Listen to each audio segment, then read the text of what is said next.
Então eu vou contar para vocês o tamanho da minha sorte, o que eu tive que fazer para chegar no lugar que eu estou hoje. Eu sou filho das Minas Gerais, apesar de que muita gente acha que eu sou carioca, né? Na verdade eu sou o mineiro mais carioca que você vai conhecer na sua vida. Eu nasci numa cidade chamada Pitangui, alguém conhece? Tem alguém de Pitangui aqui? Não, porque eu tenho medo de perguntar, que eles vêm, o pessoal de Pitangui não fica lá não. Eles saem. Eu nasci lá, Pitangui, interior de Minas Gerais.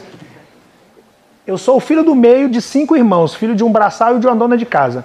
Eu costumo brincar que existe a classe A, B, C, D, E, F e depois o lugar onde eu nasci. Eu nasci no caos da miséria, tá? Eu falo isso com muito orgulho, até porque eu consegui sair daquela condição. E meu pai braçal e minha mãe dona de casa. Não tinha emprego para esse tipo de pessoa em Pitangui, não. Você tinha que ir para onde tinha alguma coisa para fazer. E aí nós descobrimos que em Minas tinha muitas carvoeiras. Então nós começamos a mudar de cidade para fazer carvão. Lugar que tinha carvão para ser feito. Carvoeira. E uma dessas carvoeiras, em uma cidade que chama Campina Verde, Minas Gerais, a minha mãe sofreu derrame cerebral. Eu já tinha 7 anos de idade quando isso aconteceu. Meu pai pega a minha mãe, pega os 5 neguinhos do cabelo amarelo. Na favela a gente pinta o cabelo de amarelo quando é pequeno. Água oxigenada, aquilo é um veneno, tá? Tem barbeiro aí? Então você sabe do que eu tô falando. Já falei isso com o barbeiro. Nevou. 5 neguinhos do cabelo amarelo, coloca na boleia de um caminhão, pega minha mãe lá dentro com aneurisma cerebral, sangue derramando na cabeça e parte para a cidade, que a carvoeira normalmente é no mato.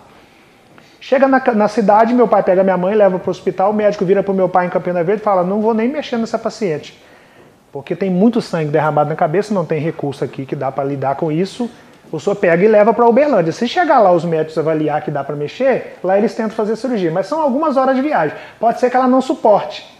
Aí meu pai pegou a minha mãe, colocou novamente no caminhão, chamou 5 neguinhos do cabelo amarelo, voltou pro caminhão e partiu para Uberlândia. Algumas horas de viagem, tá? Chega em Uberlândia, o médico olha para minha mãe, vira pro meu pai e falou, humanamente falando, nós já perdemos essa paciente. Vou fazer a cirurgia pela ética médica. Sou pago para fazer isso. Eu me formei para tentar salvar a vida, mas humanamente falando, não dá mais para salvar. Faz o seguinte, antes de eu começar a cirurgia, chama os filhos para ver a mãe pela última vez. Aí meu pai olhou para minha mãe, com aquele tanto de sangue na cabeça, olhou para o médico, olhou para os 5 neguinhos do cabelo amarelo e falou com o médico, eu vou fazer uma reunião com a minha equipe. O médico não entendeu nada, né? O meu pai chamando aqueles 5 neguinhos do cabelo amarelo de equipe. O médico falou, ok. Aí meu pai sentou as 5 crianças na frente dele, eu do meio, fala tu. O pessoal tá reclamando, tá te vendo, não quer pra você subir. O pessoal tá reclamando que não tá meio que é para eu subir. Quem não tá me vendo aí? É sério mesmo que vocês vão me colocar em cima de um palco, ó, gente? Eu só vou subir aqui porque não tem outra opção, tá?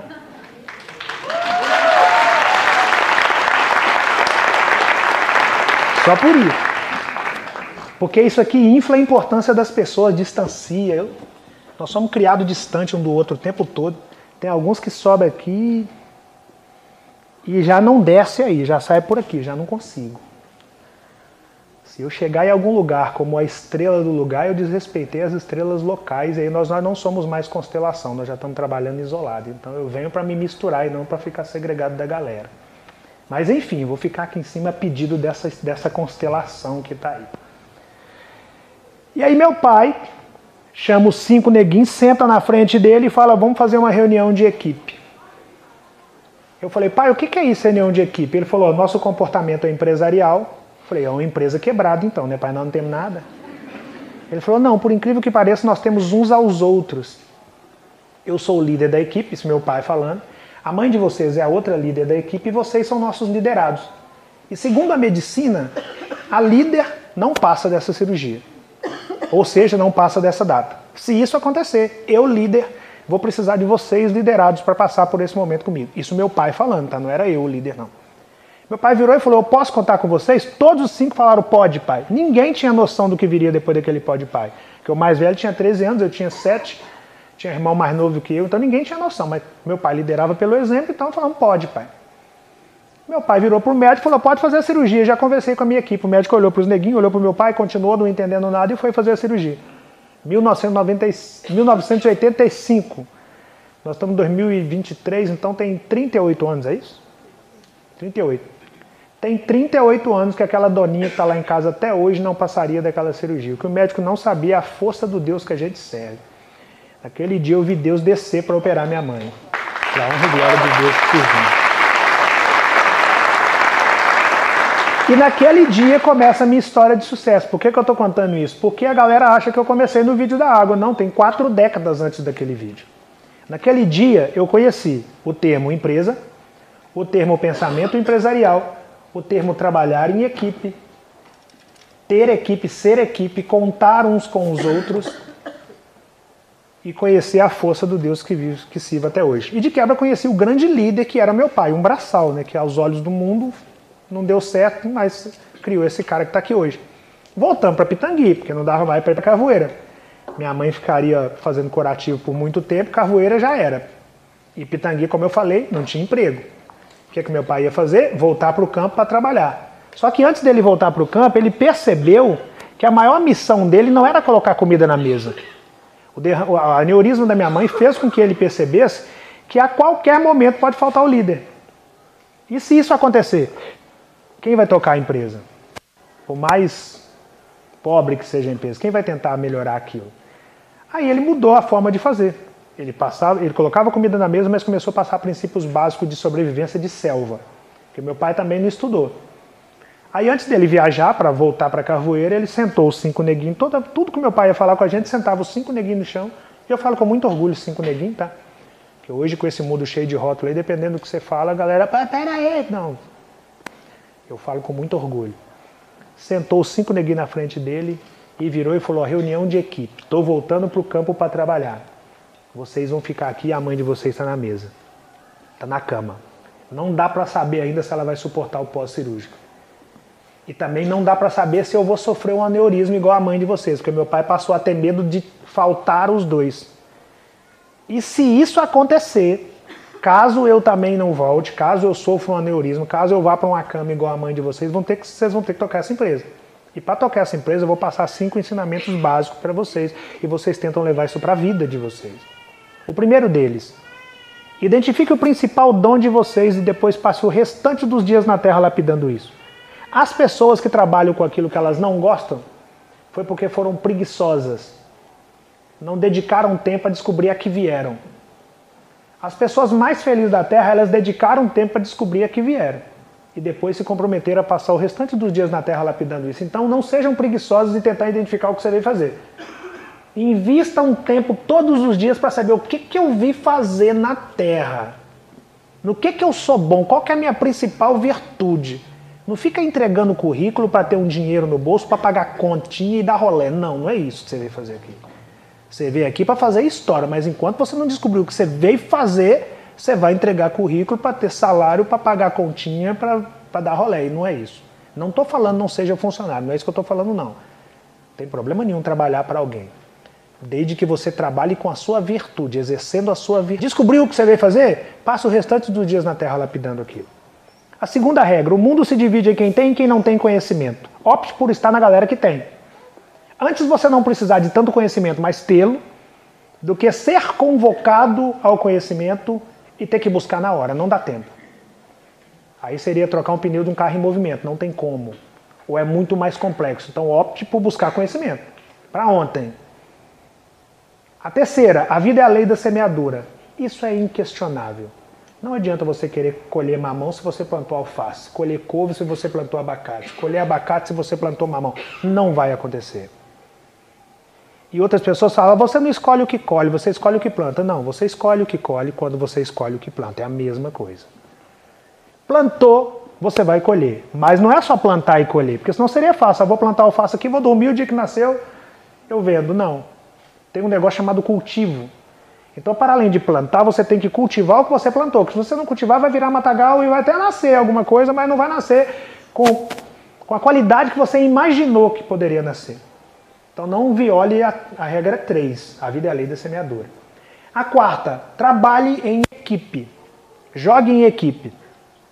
Eu não conheço nenhuma pessoa que alcançou qualquer resultado que possa ser considerado minimamente fora da curva que tenha feito isso sozinho. Nenhum. Jogue em equipe. A quinta, aprendam sobre vendas. Tudo é venda. Essa regra é outra que não dá para questionar. Aí você fala, mas eu sou médico, eu não sou vendedor. Não, você tem que vender a habilidade de fazer cirurgia. Você é vendedor e vende na área da medicina. Ah, eu sou advogado, eu não sou vendedor. Não, você tem que vender a habilidade de resolver uma causa. Você é vendedor e atua na advocacia, mas você vende. Só que no Brasil nos ensinaram que vendedor é um cara que tentou de tudo na vida, quebrou a cara com tudo e só por isso trabalha com venda. E nós não gostamos da ideia de falar que somos vendedores. É por isso que muita gente não consegue ganhar dinheiro. Não entende que seja lá qual é o ofício que ela tenha quanto formação, ela é vendedora acima do ofício. Então o vendedor é a única profissão que não vai envelhecer. Evolua o que acontecer, não interessa o que vai acontecer daqui 100 anos, vai ter que ser vendido. Profissão A, B, C, D, E, F, ofício tal, pode sumir. A venda? Jamais. Aprendam sobre venda. E aí na sexta ele falou, ó, por fim, caso eu não volte e a mãe de vocês não suporte, o mais preparado de vocês assumam a equipe.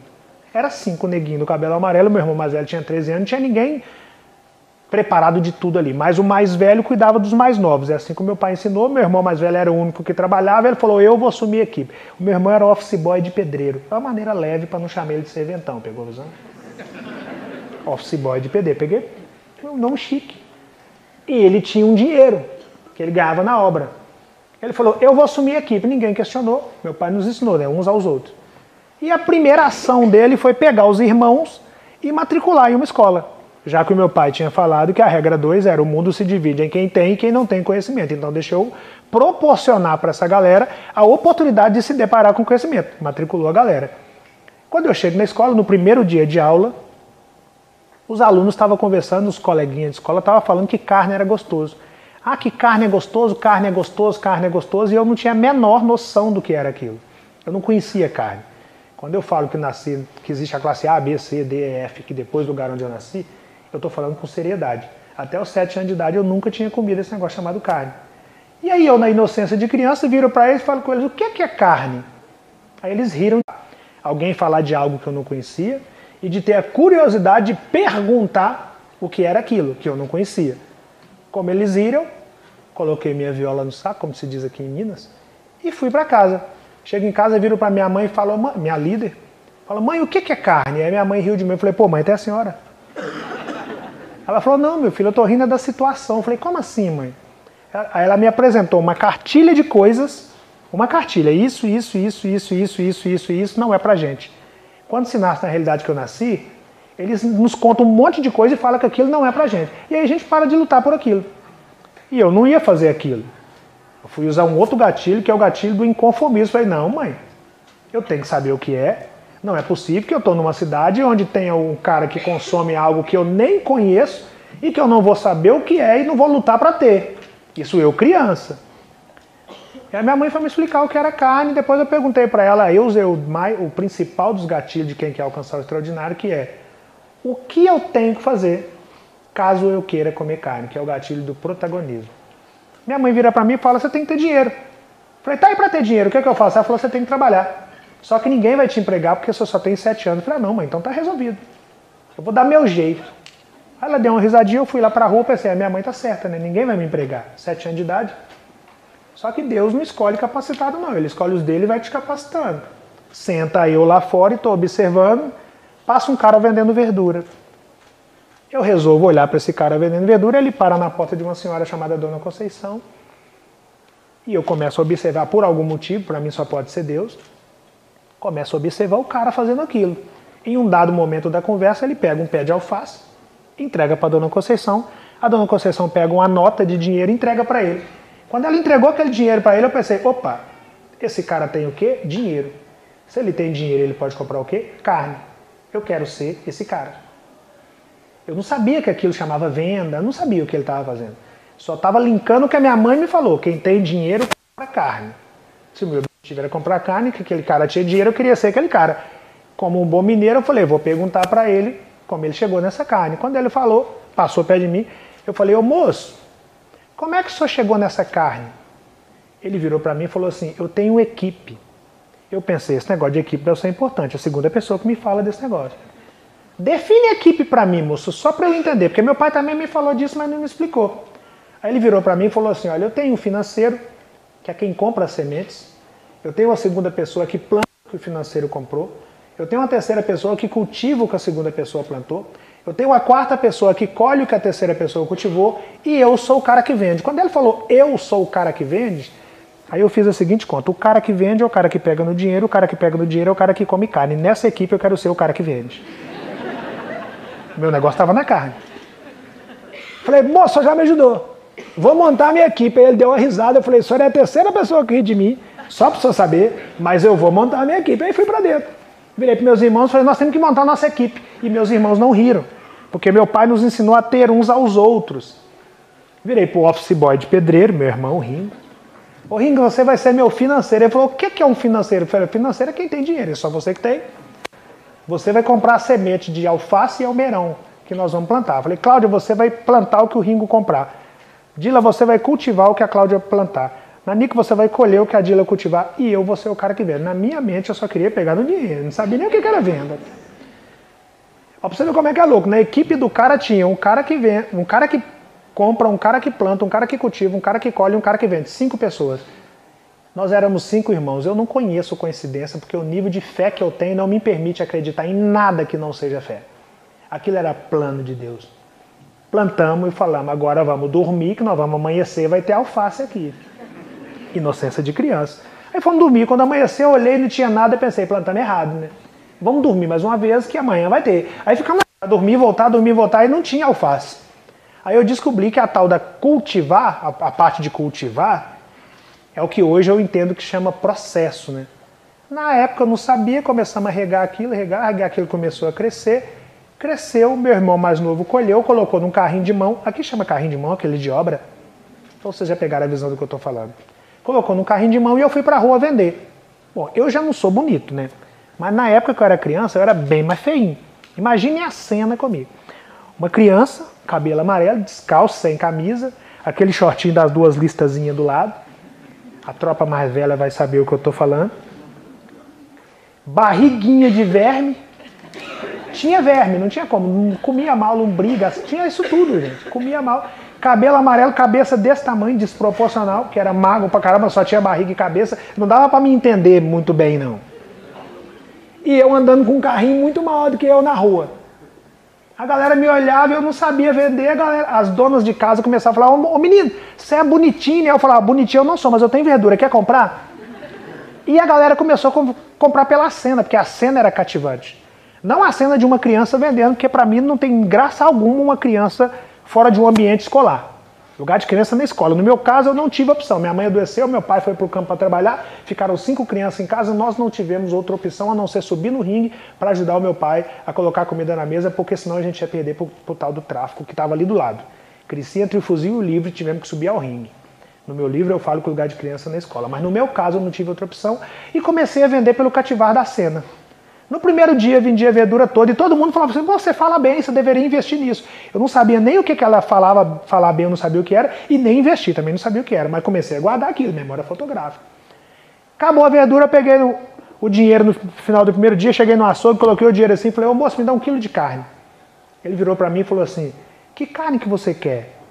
Eu não sabia que tinha tipo de carne, eu nunca tinha comido. Contra filé, picanha, alcatra, chã, não sabia disso. Falei, como assim, que carne que eu quero? Aí ele veio do lado de fora da gôndola e começou no início da gôndola aqui. A gôndola é aquele lugar que fica as carnes, grandona. Ele veio na primeira carne e falou comigo assim, ó, deixa eu te explicar o que é. Essa aqui é o pé de frango. Eu olhei e falei, magrinho, né, esse tal de pé de frango? Aí eu resolvi dar uma olhada na gôndola assim, vi uma carne bonitona aqui na ponta. Falei, essa aqui é qual, moça? Ele falou, essa é a picanha. Eu falei, eu quero essa. Ele falou, não, essa aí não é pra qualquer um, não dá não. Eu olhei para casa e falei, como assim? Só tá me chamando de qualquer um? Eu falei, não é isso que eu quis dizer, não.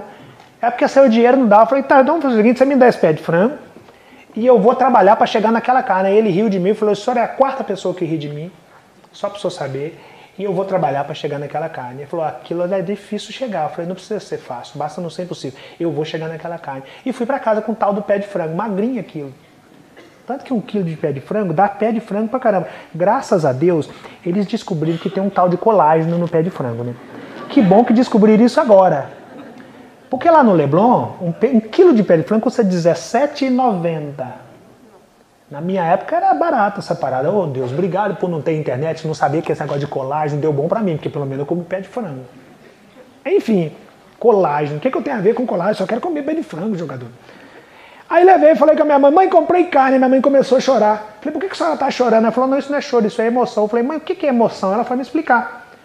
Falou, meu filho, você identificou seu propósito, você desenvolveu um planejamento, e executou o planejamento e alcançou o propósito. Eu falei, desenha pra mim, mãe, porque vocês são adultos, vocês falam difícil, eu não tô entendendo.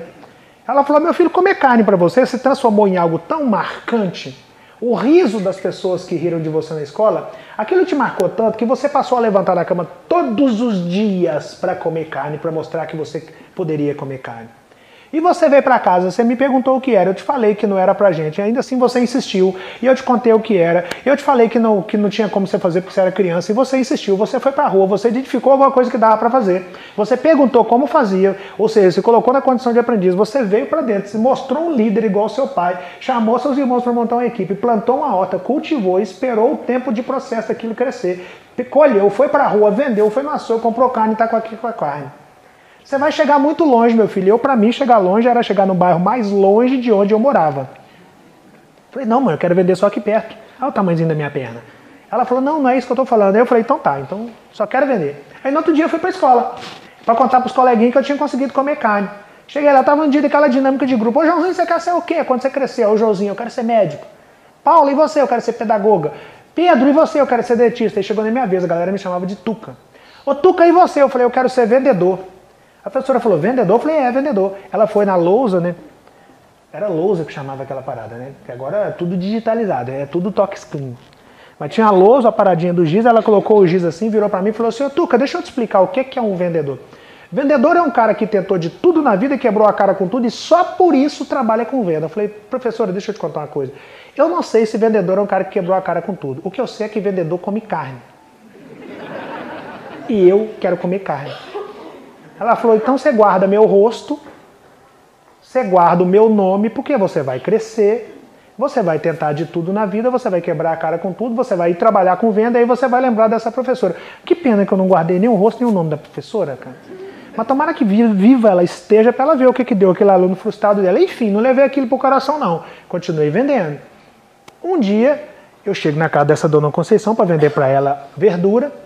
Ela vira pra mim e fala assim, ô Tuca, você sabe quem vende sacolé aqui? Aqui chama chup-chup, né? Chup-chup que chama aqui? Picolé de saquinho. Ela virou pra mim e falou, sabe quem vende sacolé aqui em Pitangui? Aí eu pensei o seguinte, se eu contar pra ela quem vende, ela vai comprar na mão de quem vende. É melhor eu falar com ela que eu faço. Falei com ela, eu, dona Conceição, posso trazer pra senhora sábado? Isso era na terça. Ela falou, pode. Que é para dar pro meu neto, fui para casa, me coloquei na condição de aprendiz, que eu visualizei ali uma oportunidade. Mãe, como que faz sacolé? Ela me ensinou, eu fiz, no sábado levei para dona Conceição. A minha meta era vender 50 pés de alface, verdura, molhozinho de alface, de couve ou de almeirão. Era um cruzeiro cada pé. Quando você fala cruzeiro, você declara a sua idade, né? Mas enfim, esquece essa parte do cruzeiro. Era um cruzeiro.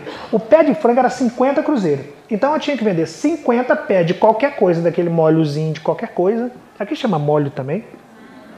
Tá bem que eu tô em Minas, né? Isso aqui é Brasil, tá? 50 pés de qualquer coisa, eu ia chegar em 50 cruzeiros e eu ia comprar o pé de alface. Eu ia comprar o pé de frango. Quando eu vendi o meu primeiro sacolé por mais um cruzeiro, eu descobri que uma pessoa só podia me comprar duas coisas. Eu nem sabia que o nome era mix de produto, mas já estava eu, aos 7 anos de idade, criando meu primeiro mix de produto. Aí eu fiz uma conta, peraí, se cada pessoa que eu vendo um pé de alface, couve ou almeirão, se eu vender também um sacolé, aí eu vou chegar a 100 cruzeiros. Eu vou conseguir passar do pé de frango, porque na realidade que eu nasci, a gente compra o frango aos poucos. Você compra o pé de frango, depois o pescoço de frango, a moela, sambiquira, e pra você comprar um frango inteiro vai uma década, meu anjo. Eu passei por todos esses pedaços do frango. Tem um negócio chamado doce. Aqui chama doce, carcaça, sobre. Como que chama aqui? Sobre. Passei por aqui. Inclusive aquilo é bom pra caramba. Onde é que vende isso aqui? Tem esse aqui pra vender? Bom, não, lá no Leblon não vende essa parada não. Eu vou levar pra eu comer lá em casa. Sobre. E fui comprando aqueles pedaços. E fui crescendo. Até que eu pudesse comprar um frango inteiro. Outro dia eu chego na casa da mesma dona Conceição. O seu Joaquim, marido dela, vira pra mim e fala assim... Ô Tuca, você conhece alguém que engraxa sapato aqui? Que eu tô com o meu vulcabras para engraxar. Eu falei, seu Joaquim, eu engraxo. Corri para casa, ele me deu o dele e levei para casa. Falei, pai, como é que eu engraxo sapato? Ele me apresentou uma latinha, que é dessa, eu nem sei se tem aquilo mais. Era uma latinha que tinha um negocinho do lado, que a tampinha soltava, uma escovazinha, um pedaço de flanela, que eu não sabia nem que chamava flanela. E aí passava a graxa naquilo, limpava primeiro com espuma, passava a graxa, depois passava a flanela, tinha uma escovazinha de dente que passava a graxa. Eu lembro a imagem até hoje. Tinha uma caixinha que tinha um negocinho que você encaixava o pé. Aprendi a engraxar sapato e comecei a engraxar o sapato do Sr. Joaquim. Aí comecei a ter um mix de 3 produtos. Aí a minha possibilidade era chegar em 150 cruzeiros. Aí eu comecei a entender que vender nada mais é do que resolver o problema de alguém. Pintou algum problema, eu resolvo. Aprenda a resolver e venda a solução. Isso é o criança. Claro que Pitangui ficou pequeno para mim. Eu pego uma mochila e falo, vou para Belo Horizonte. Lá deve ser maior. Quando eu desembarquei na rodoviária de Belo Horizonte, eu olhei aquele povão e pensei, vou vender verdura demais aqui. A inocência, né? Porque o povo andando, falei, nossa, vai dar eu aqui, agora eu vou chegar na Toda Pequena. Aí eu descobri que em Belo Horizonte todo mundo andava de ônibus, de um bairro para o outro. Falei, não tem como vender aqui, esse povo só anda de ônibus, cara. Pitangui a gente andava a pé, a cidade era pequena, não sei se aqui dá para andar a cidade toda a pé. Pitangui era assim, né? Escolhi um lugar de Belo Horizonte e fui vender lá, fui vender caqui. Aí comecei a me despontar lá vendendo caqui e os horários começaram a bater, vender e estudar. Quando eu mudei para Belo Horizonte, eu conheci uma carne chamada acém. Eu consegui passar do frango e cheguei na acém. Alguém que já comeu acém? Quando eu cheguei na acém, eu falei, a minha próxima meta é comer a A200.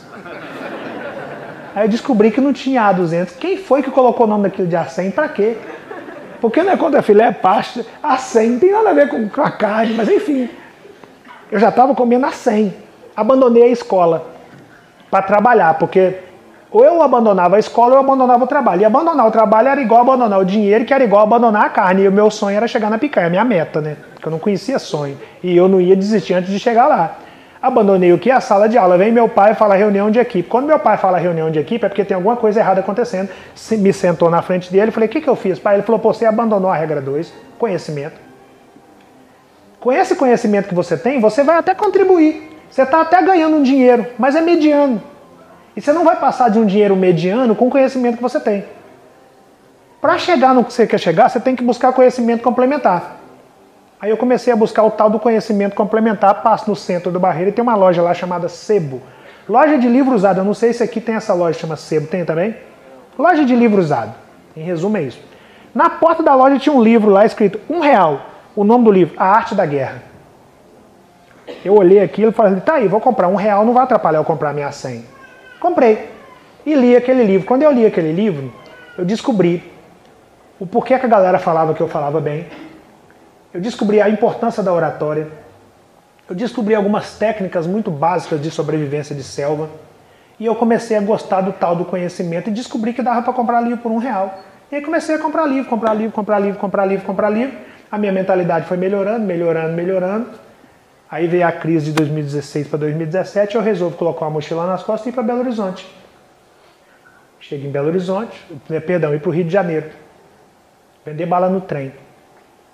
Só com a mochila nas costas. Aquela de retirante que coloca uma mochila e vai para um lugar maior. Fui.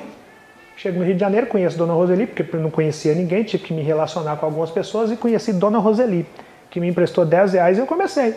Fui vender bala no trem, aí um dia, como bom mineiro que sou, me deu vontade de conhecer o mar. Cara, mineiro conhecendo o mar é a coisa mais hilária do planeta. Olha como que nós fazemos. Eu vou falar nós porque foi assim que eu fiz. Primeiro, a tropa daqui costuma ir nos bate-volta. Sabe bate-volta aqui de Ouro Preto? Você sabe que o cooler foi inventado aqui, né? Porque outra povo para gostar de cooler é o povo de Minas. Ele leva tudo dentro daquele negócio. A gente sai dos bate-volta. Chega em Copacabana, você desce na Avenida Atlântica. Aqui está a pista da Atlântica, aqui está o calçadão. Aqui o calçadão termina, aqui está a areia e lá está o mar. Olha como que o mineiro faz. Foi assim que eu fiz. Primeiro a gente acha que o braço da gente vai cair, né? A gente desce do ônibus e faz assim, ó. Aí a gente vem. Para aqui e começa a olhar para o mar. Se o mar estiver tranquilo, o mineiro dá uma olhada e fala assim, nó. Se o mar estiver tranquilo. Se der uma onda, aquelas grandonas, o mineiro fala assim, nu. O nu é a evolução do nó, né? O nu chega onde o nó não consegue chegar.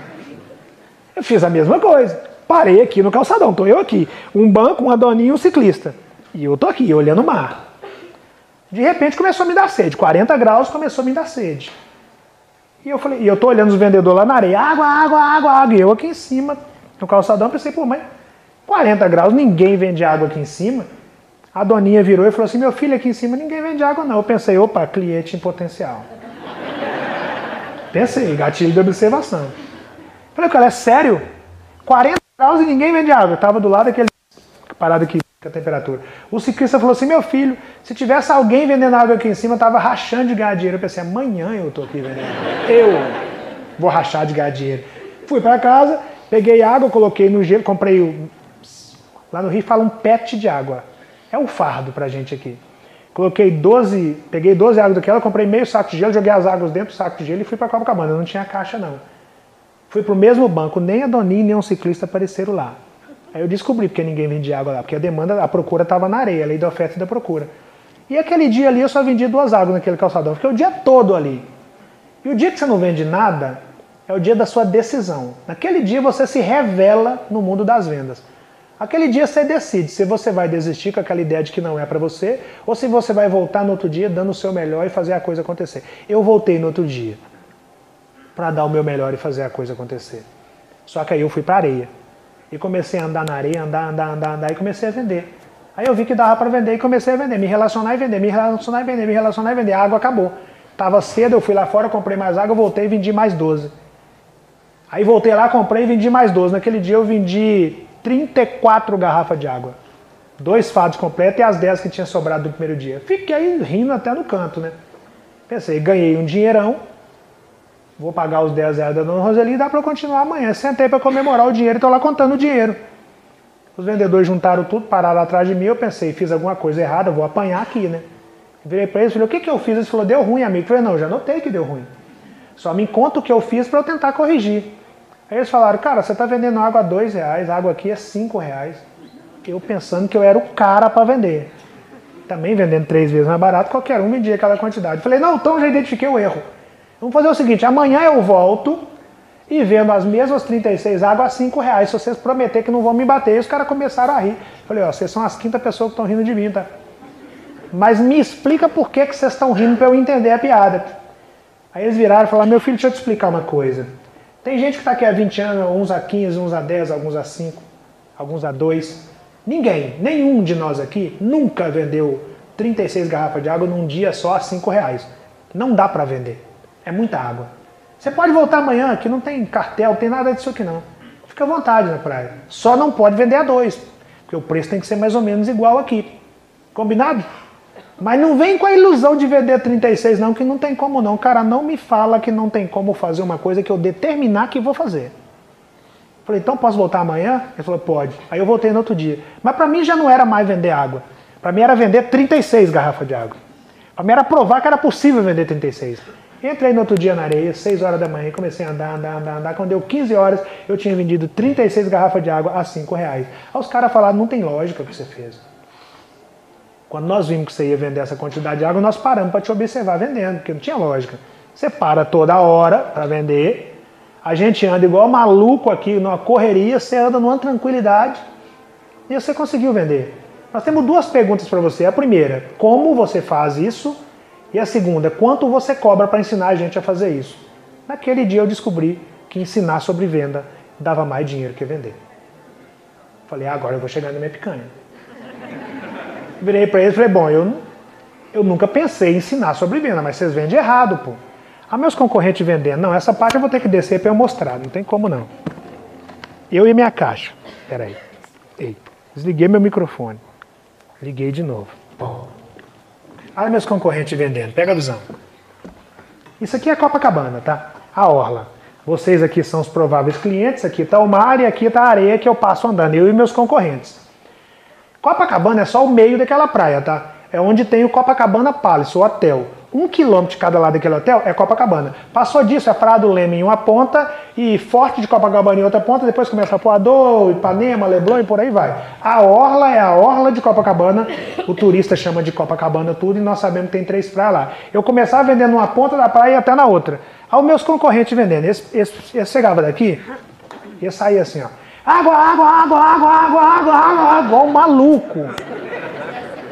Eu não sei se vocês já foram na praia e viram isso.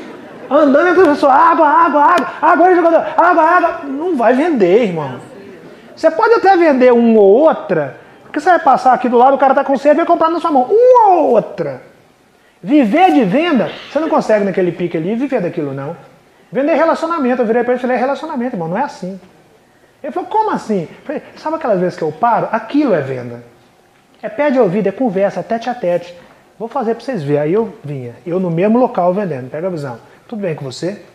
Como é seu nome? Fernanda. O meu é Rick Chester, prazer. Geral me chama de Mangueira aqui na praia. Tá? Você mora onde, Fernanda? Itabirito. Conhece demais Itabirito. Não tem uma igreja grande no centro de Itabirito? Tem. Todo lugar tem uma igreja grande no centro. Isso é uma pergunta óbvia de resposta óbvia. Mas o que eu estou fazendo aqui não é querer saber nem sobre a Fernanda, nem sobre a igreja grande que tem no centro de Itabirito. O que eu estou fazendo aqui é o exercício da venda, que é uma troca. Eu vou para a zona de conforto da Fernanda, ou no mínimo tento ir para a zona de conforto dela, e vou trocando ideia. Se ela me aceitar na zona de conforto dela, ela tem a curiosidade de conhecer a minha zona de conforto. Se ela não aceitar, eu já tenho que seguir, eu tenho que perceber isso.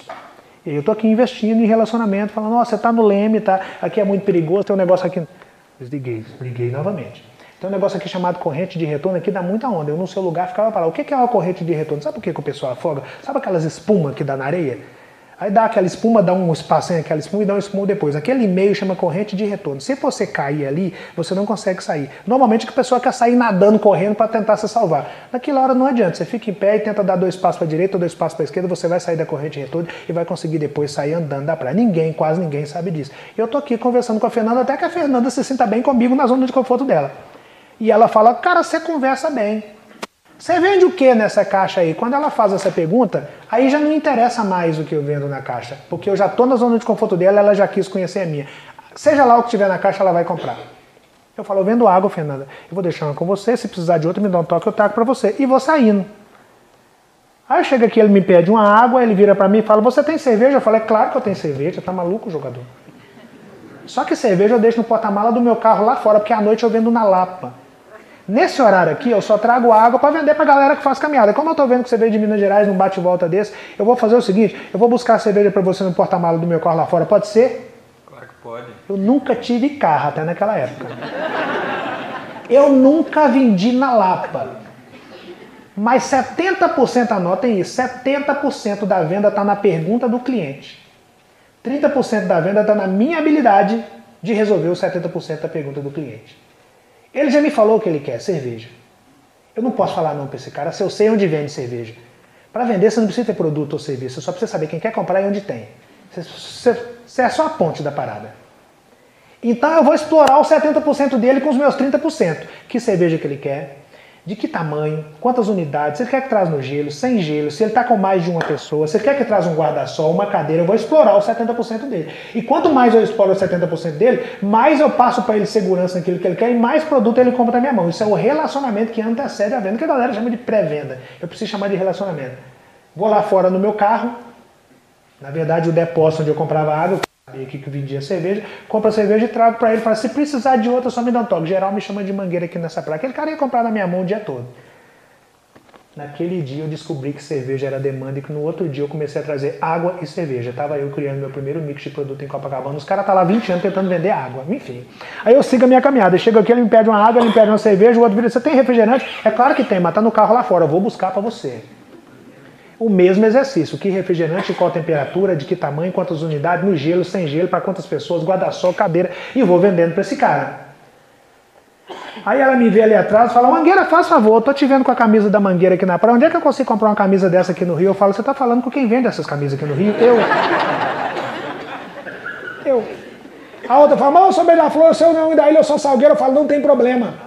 Eu ligava na quadra das escolas de samba, descobri o preço da camisa, a camisa é 40. Falou, se eu vender 3 camisas aqui, você me passa por quanto? Eu passo por 35, então eu já ia ganhar 5 em cada camisa daquela.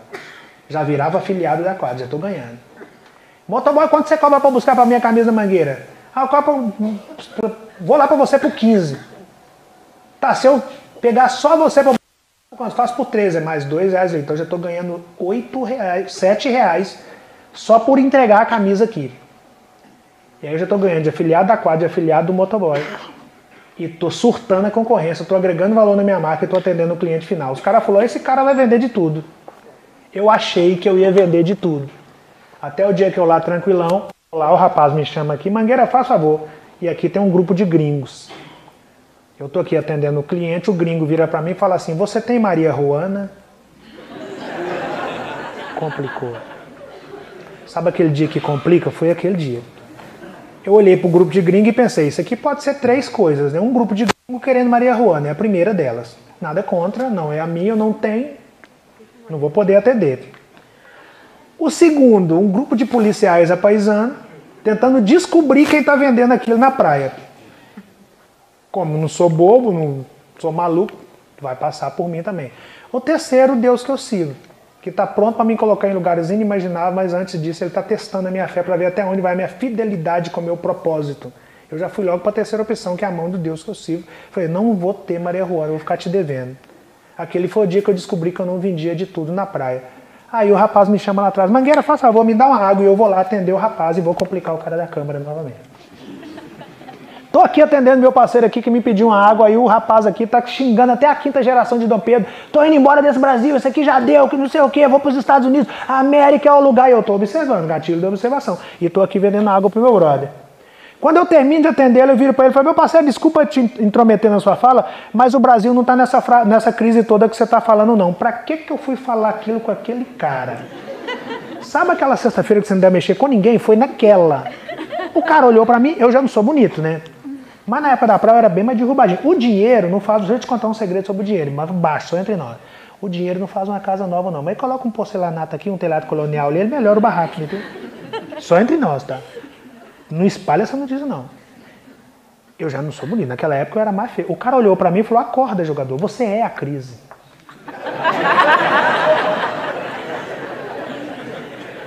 Ele falou assim, olha pra você, você vende água na praia, irmão. Você tá no do subemprego. Você é a terceira pessoa depois do ninguém aqui nessa areia. Eu já rodei esse mundo todo. Eu tô indo embora do Brasil, inclusive, por causa de ignorantes como você. Porque aqui no Brasil eu tenho um cara igual você, pensa que pode falar dessas coisas. Se coloca no seu lugar e foi batendo. E eu tô de frente pro Cristo Redentor aqui, ó. E meu olho tá no Cristo, minha fé. E eu tô ouvindo o Cristo falar, perdoe, meu filho, ele não sabe o que diz. Siga a luta que eu cuido das feridas. Siga a luta que eu cuido das feridas. Siga a luta que eu cuido das feridas. E eu ouvindo Deus me falar isso. E o cara batendo. Quando ele terminou, eu agradeci o meu parceiro, se precisar de outra água, me dá um toque, eu trago para você. Quanto a você, a opinião não se discute. Se for para a América, seja feliz lá. Enquanto eu estiver por aqui, se precisar de uma água, me dá um toque, eu trago para você. E fui saindo. Meu irmão, você quer ver o agressor ficar bravo? É você não responder uma ofensa com outra ofensa. Porque o agressor só consegue ficar de pé no ringue dele. Aí ele tenta te levar para lá. Quando você responde agressão com outra agressão, você se torna agressor. Quando você responde ofensa com ofensa, você está ofendendo também, aí eu não subi no ringue dele. Ao me ver não subir, ele virou para os amigos dele e falou, esse neguinho pensa que pode falar de crise. Aí eu ouvi, travei. Pensei, neguinho que pensa que pode falar de crise? Peraí, esse cara não me conhece. Eu comecei passando fome, comecei no pé de frango, já tô na 100. Nem sei onde mora a tal da picanha, mas vou chegar lá. Até a Nascem eu já posso falar. Aí eu vou falar de crise, aí eu fui para casa. Meu parceiro, eu morava num lugar, deixa eu subir aqui novamente para não atrapalhar a tropa lá de trás. Eu morava em uma casa, a casa que eu morava era mais ou menos... Vem cá, caixa, fica aqui no meio. Isso. A minha casa era mais ou menos desse tamanho aqui, ó. Do canto aqui, pegando aqui, tá? Esse quadrado aqui, ó. 4 cômodos e um banheiro. Mas não é 4 cômodos formal não, tá? Porque na favela é outra parada. É 4 cômodos dividido por lençol e um banheiro. Periferia de um lugar chamado Rio de Janeiro, Baixada Fluminense. Não tinha nem sofá na minha sala. Tinha um carpete, um rack e uma televisão daquela de tubo grandona. Eu peguei o celular, encostei na televisão, apertei o botão do play e falei. Falei, que ficou conhecido como o vídeo da água. Não sei se alguém aqui assistiu aquilo. Alguém aqui assistiu? Vocês também assistem qualquer coisa, né? Falei aquilo. E postei no meu Instagram. Eu não era produtor de conteúdo não, tá? Eu não era essas pessoas que andam na rua gravando tudo que faz e postando para que se porventura alguma coisa daquela viralizar, a partir dali eu falei, não era isso. Eu era vendedor de rua, selva. Mas falar daquilo para mim era coisa que eu fazia todo dia, era muito simples para mim. Aquilo era a materialização de que tinha algo que dava para fazer. Era isso que eu quis dizer. Eu não estava convocando a multidão para pegar em caixa de isopor e ir para a praia vender água, não. Eu estava dizendo, olha, nem que seja vender água, dá para vender. Agora, se vender água não é para você, aí a crise já não está mais no país, está em você, pega a visão. Postei aquilo para aquele cara. Por algum motivo, Deus me colocou no meu coração. O cara faz esse vídeo, posta que vai chegar nesse cara. Eu fiz, postei. Tinha 800 seguidores quando eu postei aquele vídeo. Quando amanheceu o dia, tinha 8.000 pessoas lá. Eu pensei, o que eu fiz? Isso vai dar ruim, vai sobrar pra mim. Gato escaldado tem medo até de água fria, tá? Sempre sobra pra favela, a verdade é essa. Eu falei, isso vai dar ruim, alguma coisa errada eu fiz. O que essas 8.000 pessoas estão fazendo aqui nessa página? Nem vou ler mensagem aqui, deixa eu ir vender minha água. Eu peguei minha caixa e fui pro centro.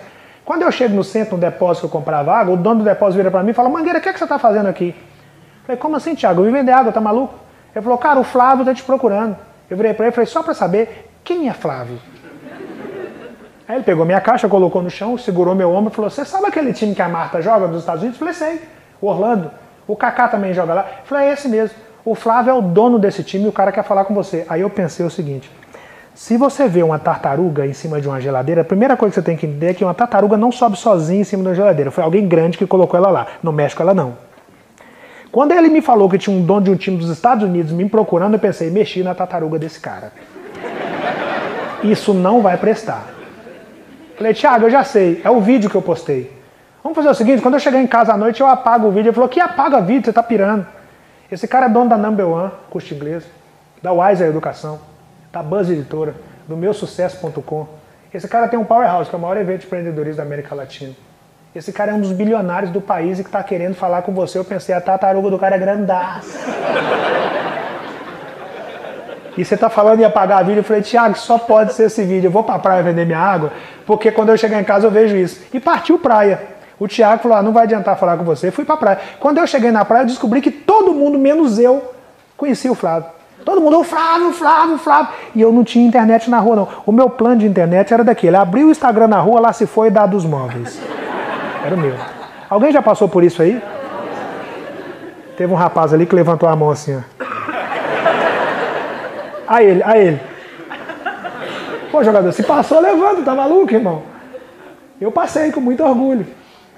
E fui ver a mensagem do tal Flávio quando eu fui chegar em casa à noite. Cheguei lá, tinha 25.000 pessoas, pensei, isso vai dar ruinzão. Porque não é possível que essa galera tá aqui olhando um vendedor de água. Procurei lá. Nessa época ainda não vendia selo de Instagram, não. Pronto, falei. Procurei lá um verificar, tava lá, geração de valor, Flávio Augusto da Silva. Cliquei lá. Tinha uma mensagem desse cara lá, escrito mais ou menos o seguinte, olha, eu tô falando de Orlando, na Flórida, meu nome é Flávio Augusto da Silva, eu moro aqui em Orlando. Eu tenho uma página aí que chama Geração de Valores, aí no Brasil. Eu coordeno essa página de onde eu estou, mas o foco sempre é aí, a página toda em português, etc. E essa página fala sobre empreendedorismo. E tudo que é relacionado a empreendedorismo, que a galera pensa que tem impacto, a galera começa a me marcar. E o seu vídeo foi uma dessas coisas. Muita gente me marcou no seu vídeo. E eu parei para assistir o seu vídeo. Essa página tem 9 anos e nunca postei nessa página nada que não fosse produzido por mim, Flávio Augusto da Silva. O seu vídeo é tão impactante que eu peguei seu vídeo e postei na minha página. O primeiro conteúdo em 9 anos que foi postado nessa página, que eu não produzi. Eu estou em Orlando. Mas eu preciso falar com você. Eu estou indo para o Brasil, eu vou mandar 2 passagens para você e você vai para Curitiba, eu preciso te encontrar. Manda seu e-mail para mim. Aí eu fui no Google, como criar e-mail. Pô, eu vendi água na praia, irmão. Sabe o que é e-mail inteiro? Tá maluco? Eu sou vendedor de rua. Estudei não, jogador. Minha parada é chegando na picanha, você não tá entendendo. Mas criei, mandei pro cara e como eu no Rio para caô, né? O cara não vai mandar essas passagens, mas vamos mandar o e-mail, vai que... Mandei, no outro dia foi vender água, chegou à noite, eu, como um bom mineiro, falei, deixa eu olhar, vai que o cara manda. Fui lá, nada de passagem. Aí fui vender no outro dia, voltei, nada de passagem. Falei, esse cara não vai mandar essa parada. Aí, mas todo dia eu olhava. Um dia eu cheguei lá, olhei, tinha um link e pensei, não. Será? Cliquei no tal do link, 2 passagens para Curitiba. Falei, é sério mesmo que o cara mandou as passagens? Eu vou voar, isso é sério. Aí aquela viagem de criança que via aqueles aviões que a gente chamava de avião a jato, não sei se você também chamava assim, tinha uma fumacinha acompanhando. Falei, cara, será que é naquilo que eu vou voar? Fui para o aeroporto, voei para Curitiba, chega lá, o Flávio já estava lá. Chega lá, o Flávio me chama, faz uma reunião comigo de 2 horas, e depois vira para mim e fala assim, meu parceiro, eu não faço promessa mirabolante para ninguém, sou um cara muito pé no chão, apesar de saber o lugar que eu ocupo, mas eu vi tanto brilho no seu olhar e tanta verdade em tudo que você falou, que eu acho que dá pra gente fazer algumas coisas junto. Você topa? Era o Flávio me convidando. Eu virei pra ele e falei, Flávio, antes de te falar sim ou não, tem que ir em Minas ouvir o meu pai. Ele falou, é sério mesmo? Você tá diante de um dos bilionários do seu país, é só pra você saber. Você está me falando que vai em Minas ouvir o seu pai antes de me falar sim ou não? Eu falei, é. Ele levantou e falou, cara, eu achei que o seu vídeo era nobre, mas o gesto de ir falar com o seu líder antes de falar sim ou não, seja para quem for, é muito mais nobre do que o vídeo. Porque a fidelidade, a lealdade ao líder é a virtude que eu mais observo nas pessoas. Vá lá, anota meu número e me dê o número dele, vai lá e fala com o seu pai. Se ele autorizar, você me fala. Se ele não autorizar, já estou feliz em te conhecer. Estou voltando para os Estados Unidos e voltou e eu vim para Minas. Meu pai mora em Minas, né? Belo Horizonte. Cheguei lá, contei tudo pro meu pai. Se eu já não sou de internet, vocês imaginam meu pai, né? Quando eu contei aquilo pro meu pai virou e falou assim, meu filho, você tem 40 anos, você é negão, você está no 7º país mais desigual do mundo, você não estudou e você vende água na praia. Eu falei, tá, pai, mas o que isso tem a ver com o que eu contei pro senhor? Ele falou, essa característica e com essa idade, essa pode estar sendo a sua primeira chance na vida. Mas, com essa característica e com essa idade, essa primeira chance pode estar sendo a sua última grande chance na vida. Portanto, meu filho, vá lá e dê o seu melhor. Mostre para o mundo que você aprendeu com um pedreiro. Aí eu mandei uma mensagem para o Flávio, falei, Flávio, meu pai autorizou. O Flávio já estava nos Estados Unidos. Aí ele virou e falou, vou mandar 2 passagens para você, você vai para São Paulo conhecer o Anderson. Nós vamos escrever seu livro. Eu pensei, pirou, né? Eu vendo água, irmão, que livro? Ele falou, não, sua história dá livro. Aí eu fui para São Paulo. E estava mandando passagem, eu estava indo. Cheguei em São Paulo, o Anderson vira para mim e fala, não, nós vamos escrever seu livro. Eu pensei, jogador, deixa eu te contar um negócio aqui. Vocês deram uma empolgada, mas meu negócio é vender água, tá? Esse negócio de livro é muito bonitinho, mas na prática eu vendo água. Ele falou, não, sua história dá livro. Eu fui postando outros vídeos, que eu vi que a galera tinha gostado e fui. É aquela parada, lei da oferta e da procura, e fui postando. E como eu escrevo muito bem, eu fui escrevendo as legendas bacanas, e a galera foi compartilhando aquilo. O Anderson virou para mim e falou, cara, tudo que você faz, a galera compartilha. Cada dia que passa tem 5, 6, 7 mil pessoas a mais na sua página.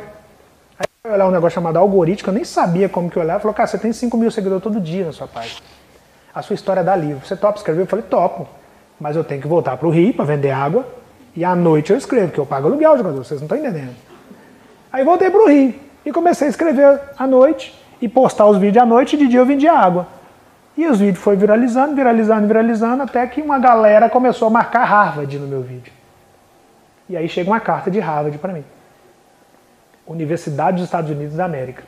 A carta veio escrito mais ou menos o seguinte, olha, meu parceiro, o seu conteúdo chegou para a gente aqui, nós somos a Universidade de Harvard.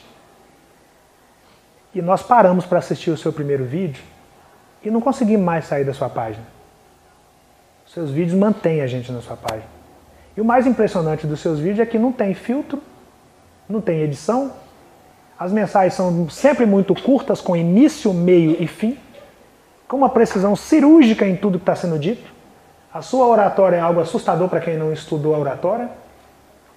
Você traz as marcas do tempo visivelmente estampadas em seu corpo, ou seja, Harvard tem uma maneira bonita de te chamar de feio.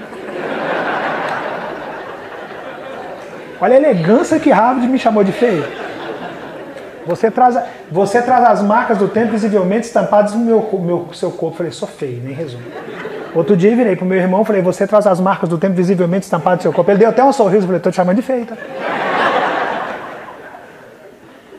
E aí a carta continuou. E você consegue ter muito brilho no olhar naquilo que você faz. Você nem pisca para falar. Nós não conseguimos entender a sua mentalidade. Então nós estamos te convidando para vir a Harvard. Porque nós estudamos os extraordinários. Nós temos que entender o que leva alguém no cenário que você está, ter a mentalidade que você tem, sem ter frequentado uma sala de aula. Você precisa vir a Harvard. Você topa. Cara, Harvard, quem sou eu para falar que não topava, né? Aí é um outro filme na mente. Sair do país, voar. Fui. No meio da viagem eu lembrei do que meu pai falou, a primeira chance pode ser a última chance, vai Deus o seu melhor. A primeira chance pode ser a última chance, vai Deus o seu melhor. Falei, cara, se essa palestra de Harvard for minha primeira, eu vou dar essa palestra tão bem dada que ela vai me abrir porta para outras tantas. Se ela for a última, eu vou dar ela tão bem dada que eu vou ser lembrado como um dos poucos brasileiros que veio a este lugar para falar sobre a sua história. De toda maneira eu vou dar essa palestra bem dada. E fui. No meio da palestra, tô com essa tranquilidade que eu tô aqui. No meio da palestra, Harvard resolve publicar. Neste instante, ambulante de Copacabana ministra palestra em Harvard. Cara, quando Harvard publica alguma coisa, aí as grandes universidades do mundo todo replicam o que Harvard. É Harvard falando. Aí já não é mais o vídeo, aí já é Harvard falando. Mudou o contexto. Quando O mundo replicou aquilo, aí meu celular começou a vibrar, pensei, mexi num monte de tartaruga, vai dar. Eu sempre preocupado com essas tartarugas, né? Doido para terminar a palestra para ver o que estava pegando. Quando eu pego meu celular no final da palestra, a Flávia Augusta Silva falou, ó, você tem que vir para Orlando. Vem aqui para casa. Harvard publicou sua palestra, está o mundo todo falando de você. Você nem pode voltar para o Brasil. Eu pensei, eu não estou acreditando que eu arrumei um BO aqui. Falei alguma coisa. Muito favela, arrumei um BO, é muito morro, né, cara? Aí fui para Orlando. Chego lá, reunião com o Flávio, 2 horas. No final da reunião ele virou para mim e falou, agora volta para o Brasil que vai ter uma surpresa para você lá. Eu pensei, Flávio, vamos combinar o negócio seguinte, jogador. Você tem 1 milhão na sua conta. Você tem 1 bilhão na sua conta. O Anderson tem 1 milhão na conta dele. E eu estou viajando 15 dias daqui para ali e até agora não vendi nenhuma água, eu estou preocupado. Eu pago aluguel. Lá na favela onde eu nasci, onde eu moro, se não pagar o aluguel, eles trocam o cadeado. A gente não entra, não. Aí ele, não, calma que vai dar bom. Eu falei, tomara que dê bom rápido. Estou vendo gente assim com o celular, tá perdendo a palestra. Olha para o seu lado e vê se tem alguém com esse movimento perdendo a palestra. Tá ganhando um lindo vídeo e perdendo uma palestra ao vivo. Eu falei com ele, eu pago aluguel. Ele falou, não, vai dar bom. Volta pro Brasil, vai para São Paulo. Eu falei, de novo eu não tô indo pro Rio, não vai ter como eu vender água. Eu tô preocupado. Mas fui. Só nessas passagens. Cheguei em São Paulo, o Anderson vira para mim e fala, tem uma reunião para você lá no Santander. Tem alguém do Santander aqui? Lá no Santander, nas Torres Gêmeas. No Centro Empresarial do Santander, onde o banco é pensado na América Latina, é claro. Aí eu fui, falei, o que eu vou fazer no Santander? Eu e a Caixa. Por sinal, a Caixa foi para Harvard, tá? Aí chego no Santander, tem uma mesa, um senhor do outro lado da mesa, o nome desse senhor é Sérgio Real, um contrato em cima da mesa, o meu nome e uma caneta. Quando eu vi só o papel, estava ok. Quando eu vi meu nome, eu pensei, mas o que é isso aqui?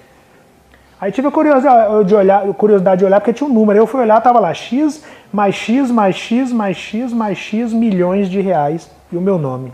Eu pensei, olhei aqui, um monte de zero, pensei, tá errado.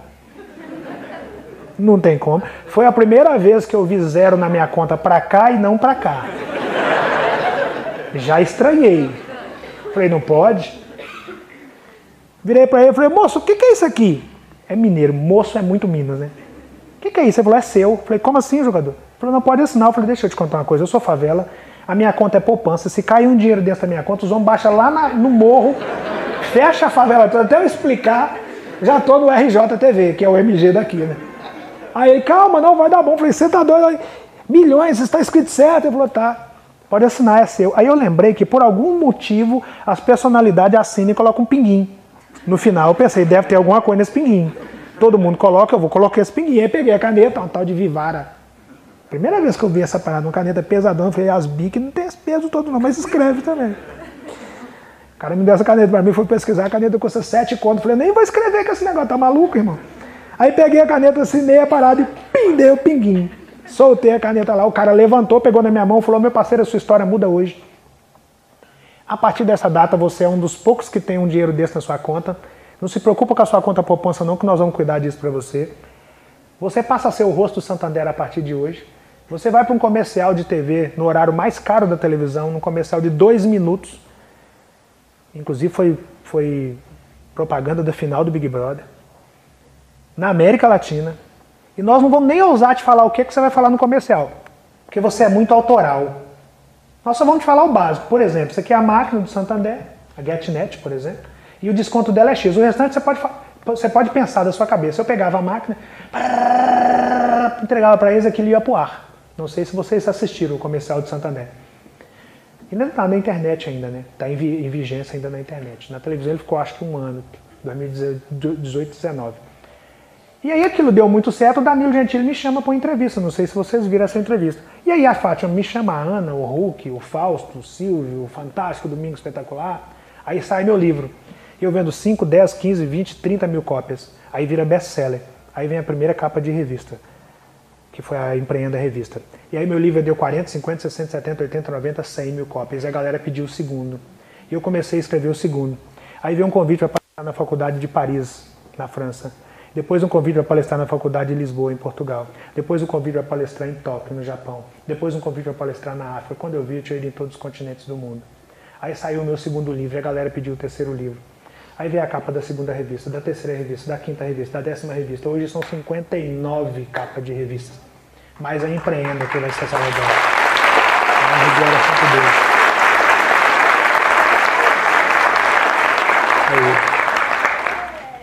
E aí foi a hora de me mudar do barracão de 4 cômodos e um banheiro e comprar uma casa um pouco mais confortável, depois de, claro, ter dado a casa do meu pai e dos meus irmãos, que para mim honrar pai e mãe é ensinamento básico, eu tinha que cuidar dos meus antes de cuidar da minha pessoa.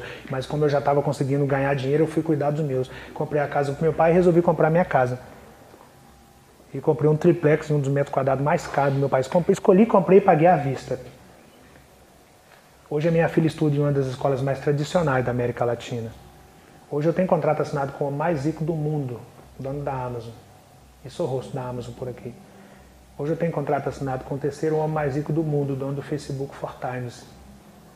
E faço publicidades para eles por aqui.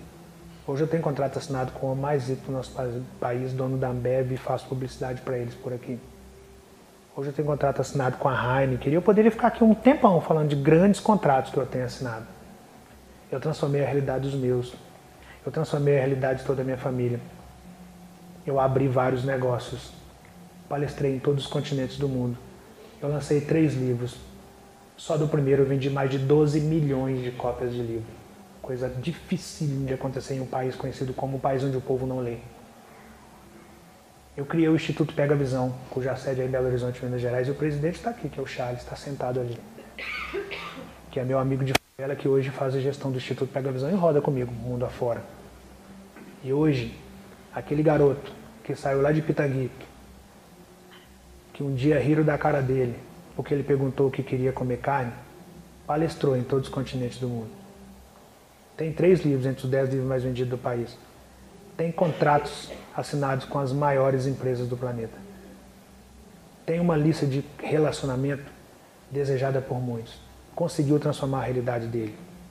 Conseguiu transformar a realidade dos seus. Conseguiu criar o Instituto Pega Visão. Fatura centenas de milhares de reais por mês e de quebra, hoje come picanha.